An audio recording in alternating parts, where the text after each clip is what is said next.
Happy to say that Mike McCarthy, former Ireland international, joins us on the line. Good morning to you, Mike. Morning, lads. How are you doing?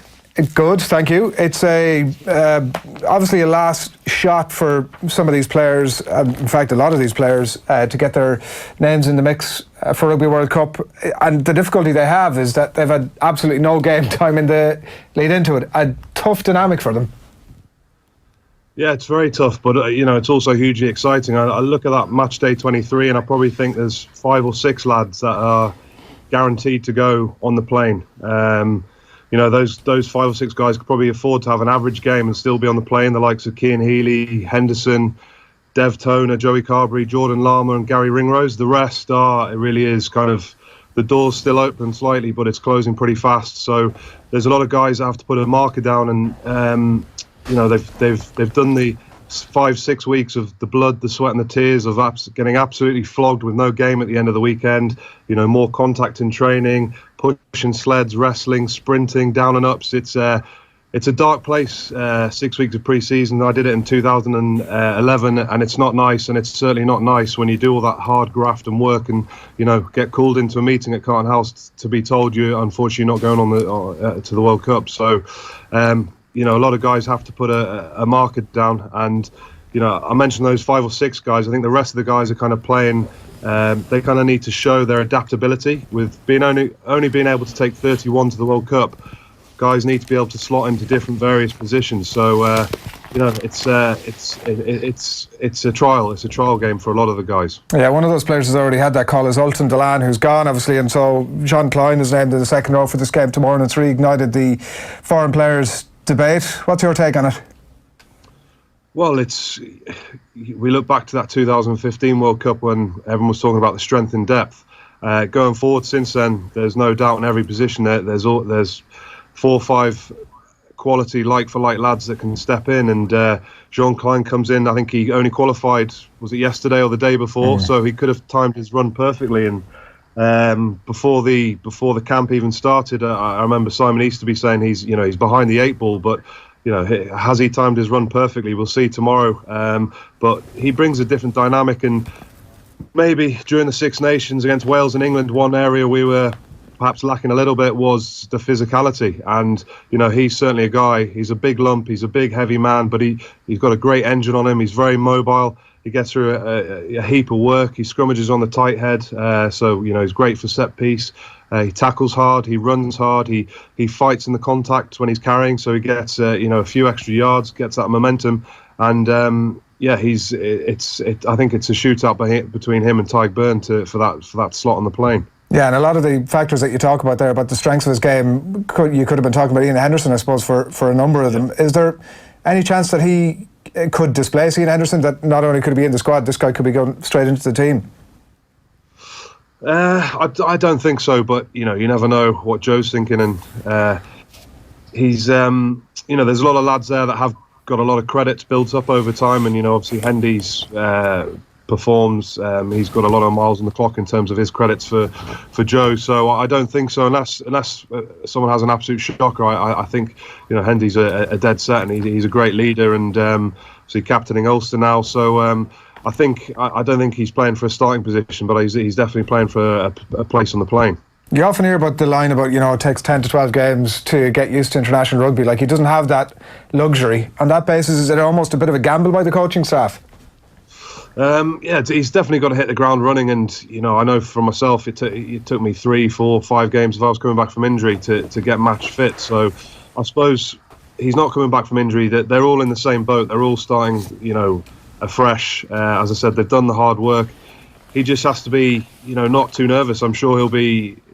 It's in the back of their mind. You look at Tommy O'Donnell, great to see him back, and we know what happened 4 years ago with him dislocating his hip, how cruel the sport can be, and the resilience and mental toughness he's shown to come back. I think Tommy O'Donnell only played 8 games for Munster last year with that shoulder injury, so he's had a horrific time. So I'm sure in the back of guys' heads they'll be thinking, wow, I've done all this work for 5 or 6 weeks, now I need to go out and perform. So there's a pressure of performing and putting, doing the best you can do to get on the plane, but there's also that worry and fear of getting an injury, but somehow you have to try and put that to the back of your head, get out on the pitch and just have the best game you can possibly have. Yeah, it looks like all of that back row might be fighting for their place on the plane almost. Mike, what's your take on who are the most likely from that back row to be able to force their way in? Well, Rhys Ruddock's in a bit of an unfamiliar position because he's captaining the side, but obviously his place on the plane isn't assured. For me, Rhys Ruddock is an absolute beast. He's I would have loved to have seen him play a lot more over the last few years. He's a fantastic player, and he's a great leader. He's a incredibly physical bloke, and we mentioned Tommy O'Donnell there. To come back from what he's come back from is a true show of what mental resilience. He did have that horrific injury, and obviously he's in on the back of Dan Levy and Sean O'Brien being injured, but we know what he can deliver. He's got a great engine as well. Gets through a whole load of work, and he's a great link player between the forwards and the backs. So they're all playing. They'll know. It's basically a trial game. A lot of guys will come off the pitch and they'll be absolutely delighted with their performance, or they'll be in the change room thinking, I don't think I've done enough there, and there'll be that fear and anxiety over the weekend till they get back into camp on Sunday night or Monday. That fear, that worry that maybe they haven't perhaps done enough. After everything that happened in the Six Nations, and I'm not actually sure that the Italy game is part of this momentum thing, given the nature of the squad makeup on both sides. I don't actually think that the result is, or even the performance to a degree, feeds into any momentum, because it's the first game obviously and because of the dynamic of the squad. But outside of that game, how important, given everything that's happened already this year, is it that we get some momentum back now across these games? Yeah, exactly. I think we definitely need to get some momentum, and Andy Farrell alluded to that at the press conference, saying it's about getting confidence, getting momentum with 4 games, going into the Scotland game with a bit of confidence, because confidence probably is a bit down after all the success the team's had over the years, incredible success, and they'll be hurting after the Six Nations. That England performance at home, the Wales performance away, there'll be a lot of hurt there. I'm sure they've look back to that and where they lacked a bit in the physical stakes. But Italy will be coming with a bit more confidence maybe than before. I was reading there that Dean Budd, the Treviso player, there's 20 Treviso players in their 38-man squad at the moment, and they've taken a lot of confidence from that quarter-final loss to Munster at Thomond Park, where they lost by 2 points. So they're coming with a bit more confidence into this game as well. One story that we wanted to put to you before we let you away, Mike, is it seems like there's going to be some changes. World Rugby are trying to bring in a few law changes over the next few years in the lead into 2023, and they're going to sample some of them behind closed door. One of them is the no tackling above the waist. That's been mooted over the last while. I mean, it alters the game significantly. What's your take on it?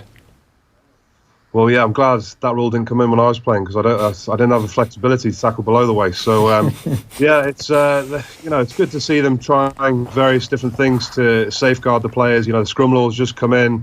All the stuff that's going on with concussion. So, they are trying, and it's trial and error. And I suppose the proof will be in the pudding. We can only see when we get the feedback of what it's actually like. But it does, for me, it does kind of devalue the game a little bit. We're all gladiators. We all know. It's. I can see the frustration around it, but it's good to see them safeguarding the game and looking after the welfare of the players.